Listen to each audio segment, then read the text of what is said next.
Every summer, the island of Sodor is very busy.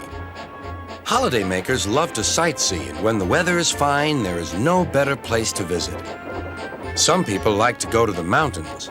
Others like the valleys. Children love the seaside. One morning, Thomas was puffing along the line that runs by the coast. His two coaches, Annie and Clarabelle, were packed with children going to the beach. Everyone was happy. Percy was taking some freight cars to the harbor.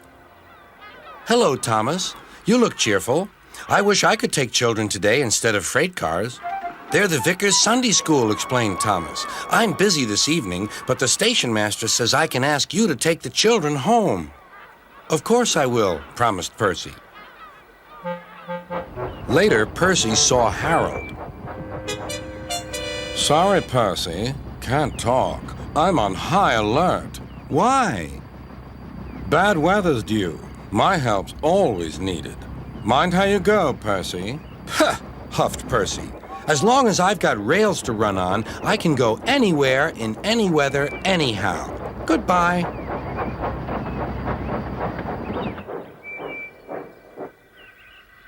"Be careful," warned Edward. "There's a storm coming."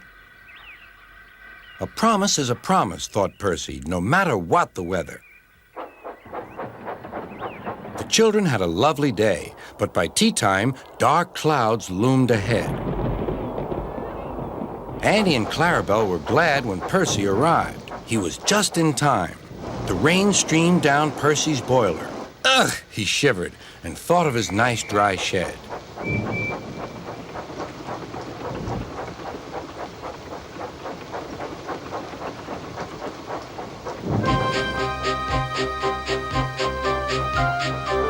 Percy struggled on past coastal villages and into the countryside.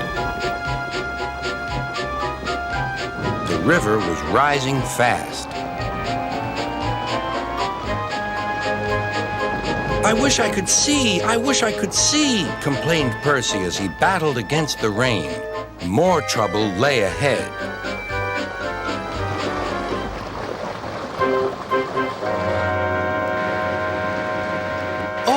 Hissed Percy. "The water is sloshing my fire." Percy's driver and fireman had to find some more firewood. "I'll have some of your floorboards, please," said the fireman to the conductor. "I only swept the floor this morning," grumbled the conductor, but he still helped. Soon Percy's fire was burning well. He felt warm and comfortable again. Then he saw Harold. "Oh dear," thought Percy, "Harold's come to laugh at me." Something thudded onto Percy's boiler. "Ow!" exclaimed Percy. "He needn't throw things." "It's a parachute," laughed his driver. "Harold's dropping hot drinks for us." "Thank you, Harold," whistled Percy. "Good to be of service," replied Harold and buzzed away. The water lapped Percy's wheels. Percy was losing steam again, but he plunged bravely on. "I promised," he panted. "I promised." He made one more big effort, and at last, exhausted but triumphant, he brought the train home. "Well done, Percy," cheered Thomas. "You kept your promise, despite everything." Sir Topham had arrived in Harold. First he thanked the men, then Percy. "Harold told me you were a wizard. He said he can beat you at some things, but not at being a submarine. I don't know what you two get up to sometimes, but I do know that you're a really useful engine." "Oh, sir," whispered Percy happily.